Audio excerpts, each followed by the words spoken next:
Yo, what up? How's it going? And welcome back. Today's video we'll be doing the patch notes for 9.4. Yeah, so let's just get right into it. So, as I'll mainly be relaying this information as it relates to pro play, but maybe talk a little bit about solo queue, but mainly related to pro play. Cool.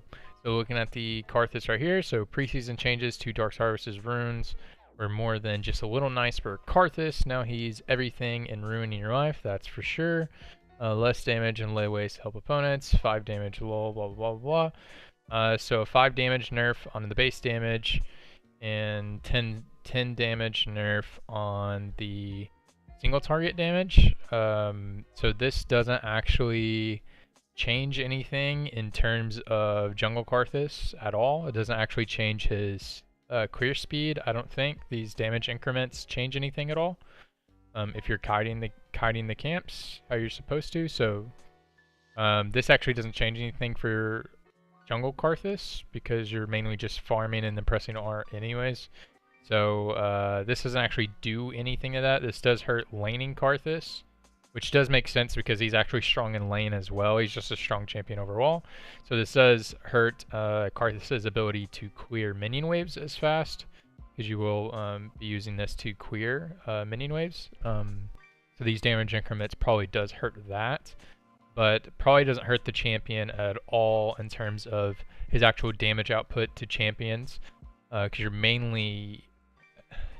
If your margin of error is going to be 10 damage, then that's really not that impactful in terms of like you getting a kill, because most of your kills you get with Karthus is pressing your R, or they're standing in your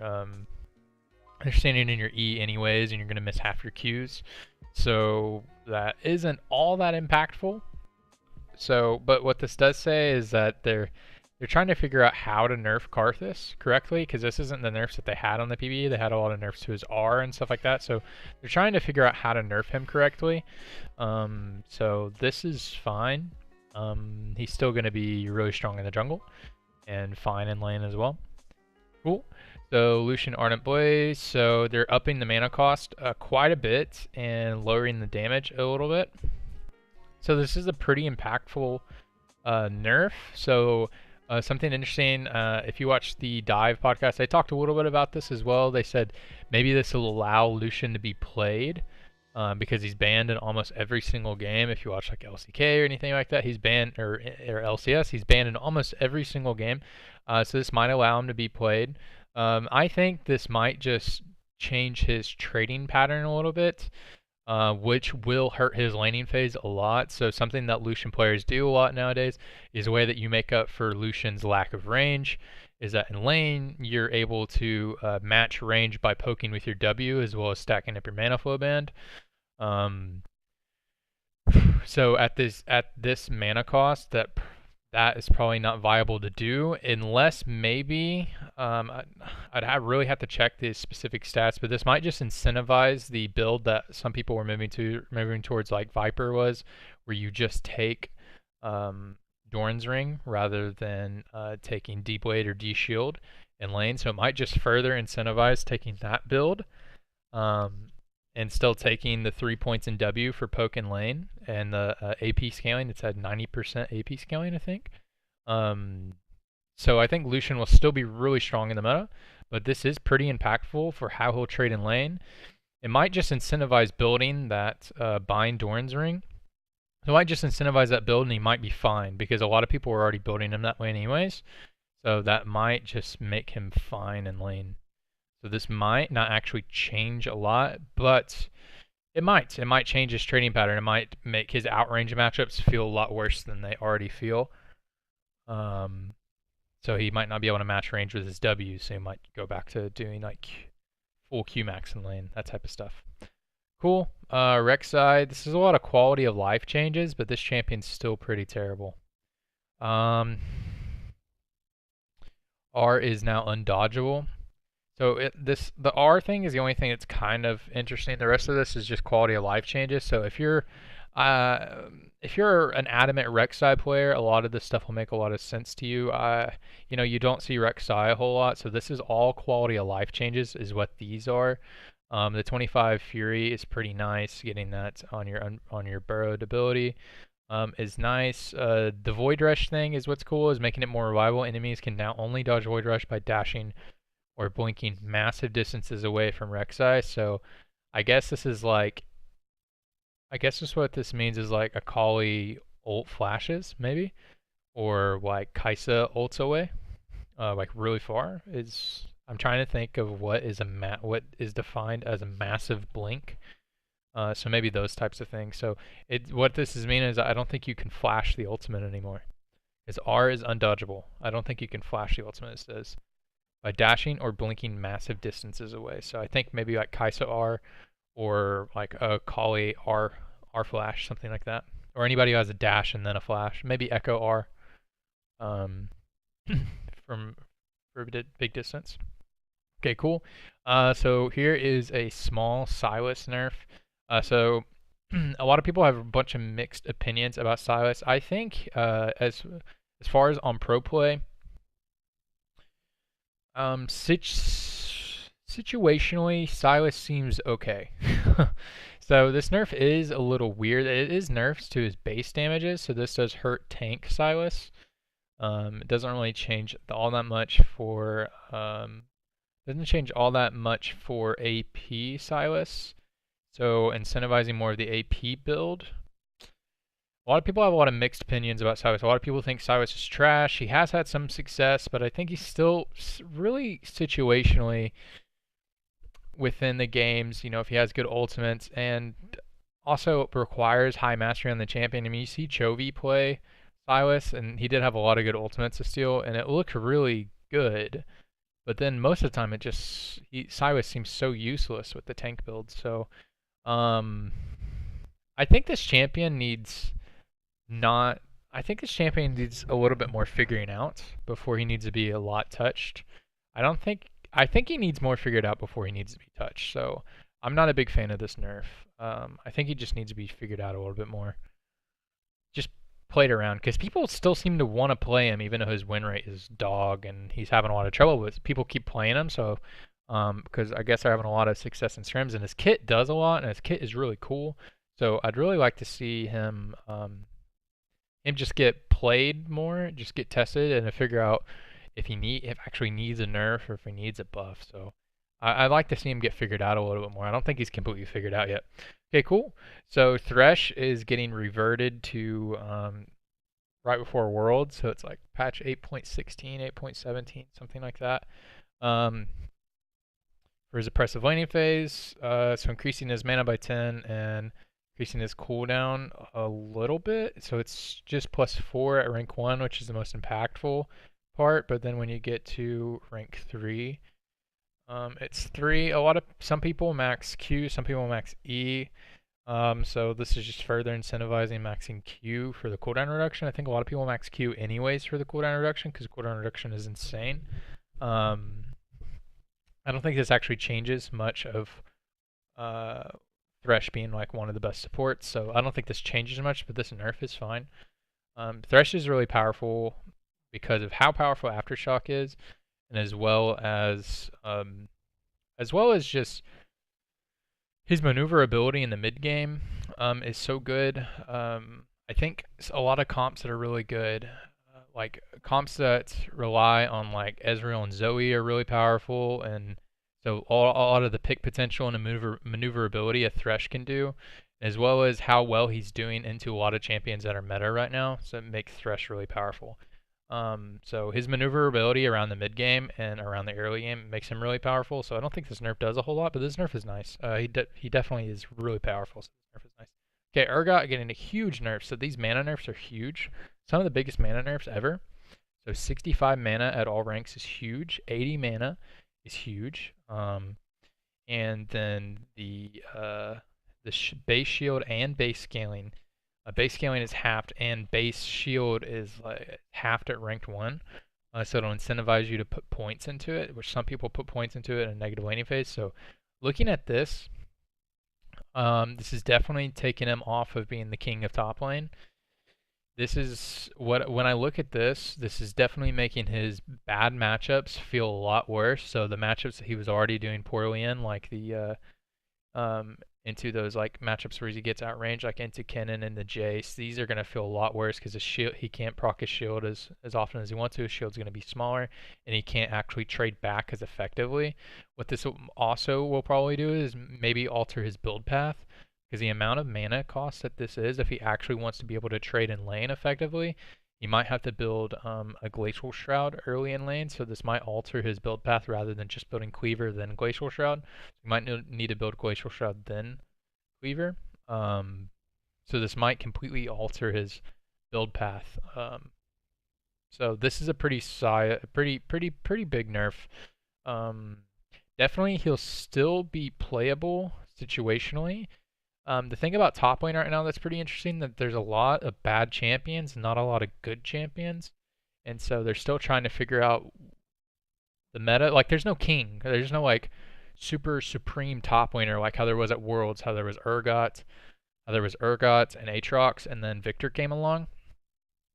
So there's no like supreme king. There was Urgot and Aatrox, and then now they're both, now they're both average. I mean, or on the weaker side. So it's really interesting to see. There's a lot of split pushers that are really strong right now, or can feel strong, that you can play. That's why they're coming out of the weeds, because all the strong top laners are gone.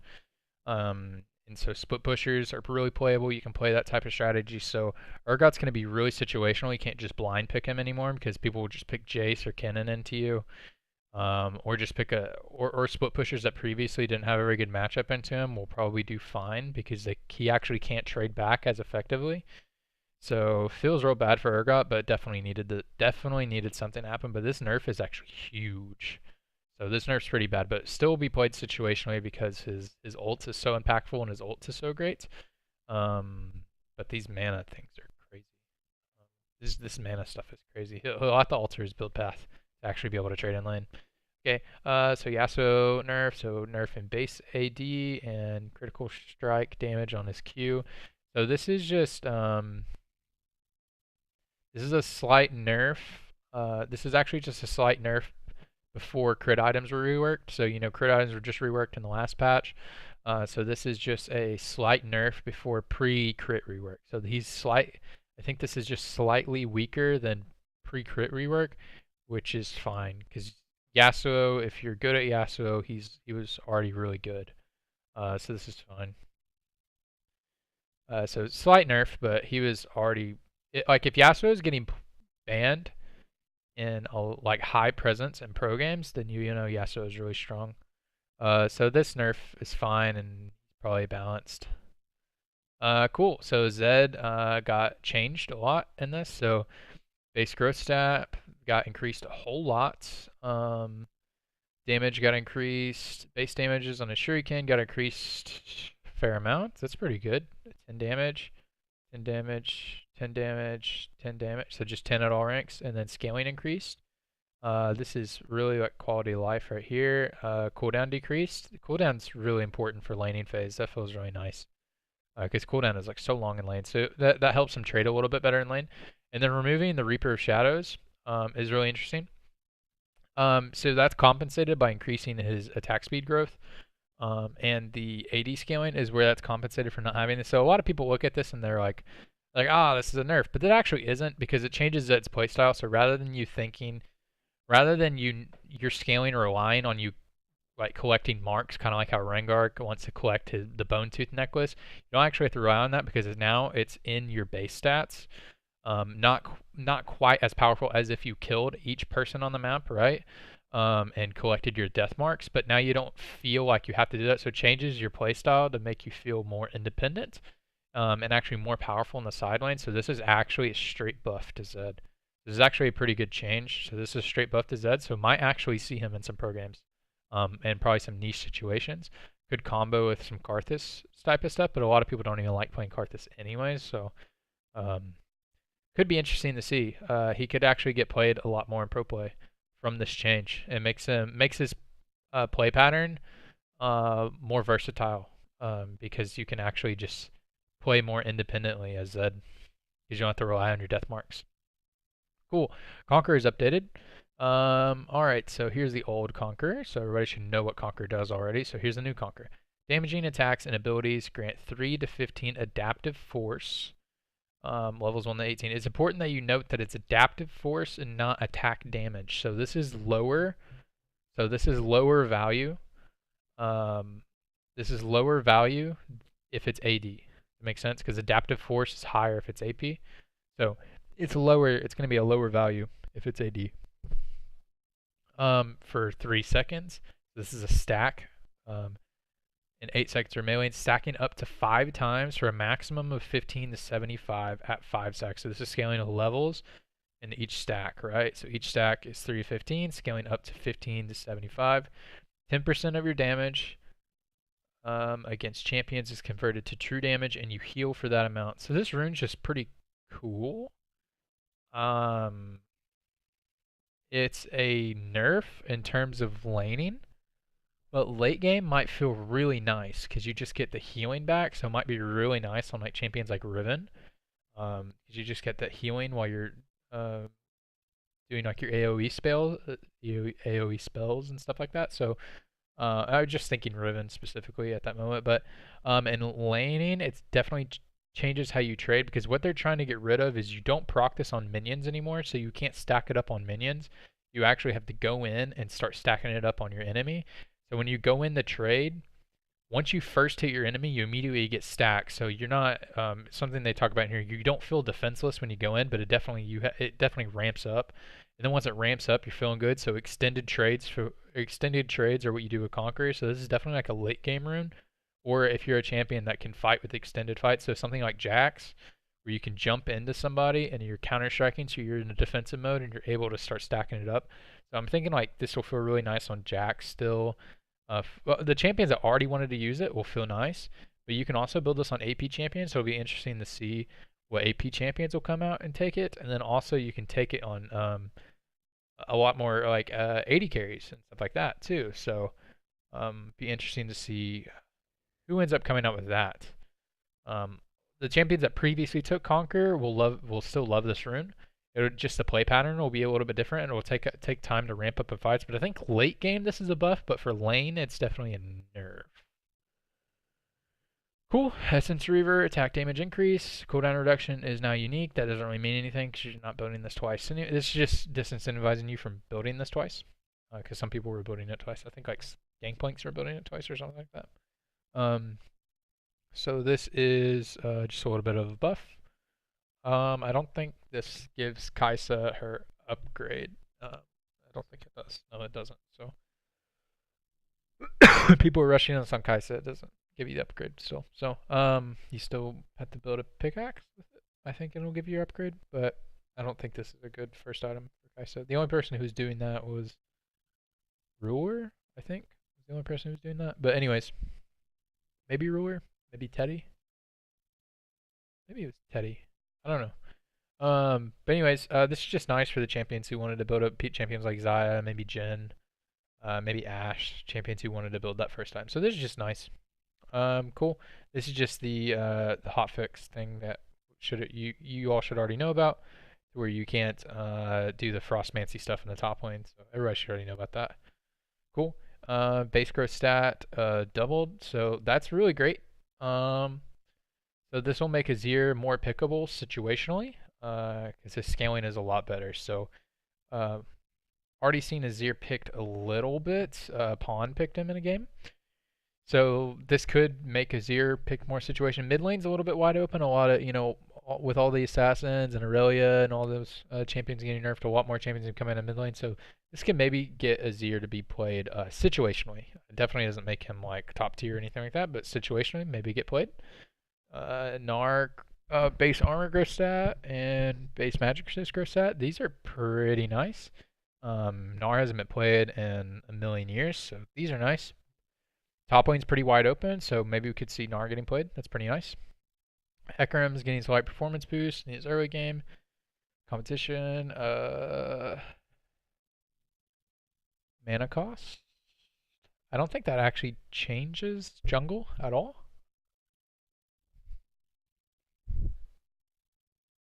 Because you already want to take the talisman, and I don't think this actually changes jungle at all. Might feel nice for lane Hecarim. But I don't think this mana cost actually changes anything. Maybe it does. Maybe there's like one specific instance where this impacts, but stir up the competition against others. This might be impactful if you go for like a really this might be impactful if you go for like a really early skirmish in the river, when you're fighting for scuttles and you're low on mana and you haven't gotten your blue. So this might be impactful for that. So this might help his like early game skirmishing. It doesn't really affect your clear because your mana recovery time is really fine with your Q spam. So this definitely helps your like fighting in river and early, helps you spam your Q a little bit better. So that helps a little bit. Devastating charge cooldown down 4 seconds. That's pretty nice. Still 16 seconds late game. So this helps jungle Hecarim for sure. So this helps lane Hecarim a lot, and also helps jungle Hecarim a little bit, and this helps jungle Hecarim a lot for getting his early ganks and maneuvering around the map. So this is nice. I don't think we'll see him in pro play, but maybe. This was pretty crazy. So a lot of these are just gonna be bug fixed, but this is the only one I want to look at because he was doing 70 damage at rank 1 and he was supposed to do 30. He was doing almost double his rank 2 damage. That's insane. That was happening. That's crazy. So these are just bug fixes. Wait.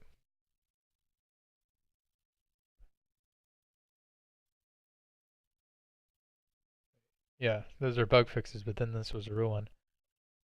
I'm hoping Trundle casts. Oh, Trundle's mana got reduced for his W and attack increase. Hey, that's pretty nice. That helps his laning for sure. I don't know if that makes him playable.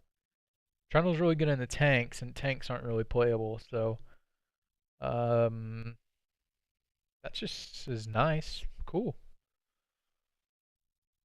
This is Earth stuff. First minion spawn for first wave of top and bot lane minions are ghosted for longer after spawning. This change adjusted some edge cases of unintuitive interactions that pro players can use to interfere the first minion wave of the game. Oh yeah, so something that was happening. I don't know if this is addressing this. I think this is what it's talking about. Is you could walk into the minions. Okay, yeah, this is what it's talking about. Okay, yeah, because I actually just figured this out the other day. You could walk into the minions, and then you could push the minion into your tower. You could push one of the melees or one of the range creeps into your tower, and you could actually create a situation to where the minion wave was pushing into you because you have one less minion show up to the wave. Like at the time the minions waves were supposed to crash at level 1, that you have one less minion there, and then you just bring the minion with you whenever you actually want to walk the lane. So the enemy will have the push advantage, which will make the wave pushing into you so that you won't. Yeah. So obviously the jungle won't have gank potential. So you'll have the lane in a really good lane state for you. So it makes it unintuitive because the enemy can't react to that at all because you just do it on your side of the map. So that's what that's addressing. So they'll just be, you won't be able to walk into them. That makes sense. Cool. That's what it's talking about. Okay. This is just voice stuff.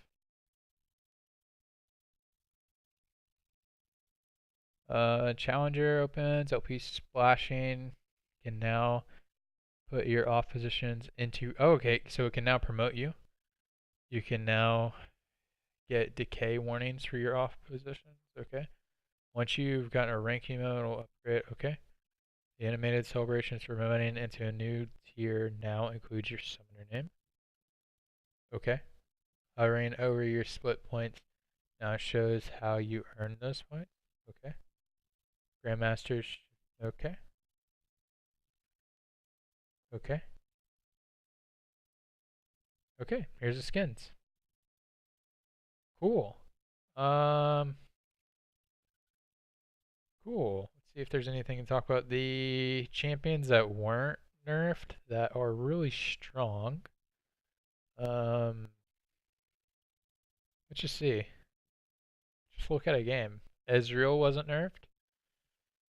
Cassio wasn't nerfed. I don't think LeBlanc needs a nerf. I think she's fine. So Ezreal not getting nerfed. So he's gonna be crazy. Like, because Ezreal and Lucian were by far the best AD carries. So Ezreal is just gonna be probably 100% ban status, or he's gonna be like 90. He's gonna be like 90% presence probably. Go back to that. He's gonna be like 90% presence probably. That's my prediction for this patch. Top lane's gonna be interesting. Top lane's gonna be really interesting. I think split push meta is pretty good. So a lot of split pushers are gonna be really strong this patch. So um, people are gonna be figuring out a lot of stuff. What's really tough is just blind pick top lane is just so tenuous right now because you can't blind pick a tank, you can't blind pick a carry because they have so many bad matchups. You can't blind pick York. You know what happens to that. Just so many. All the carry top laners have so many bad matchups and that are meta right now, and all of the tanks do so poorly into a lot of split pushers that are meta.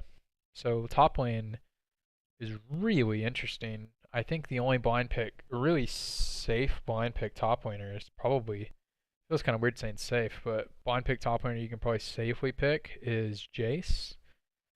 Some people might blind Kennen, and that's okay too. And feel a little bit safer. But blind top lane just feels really bad. But then those are still like tenuous matchups, you know? Those still don't feel nice. In terms of like you don't feel secure, but you know, just interesting. Anyways, that's gonna be it for this patch note rundown. Thank you for coming by, and I'll catch you on the next video. That was bad intro, but I will bye bye you now. Okay, bye bye. Bye bye.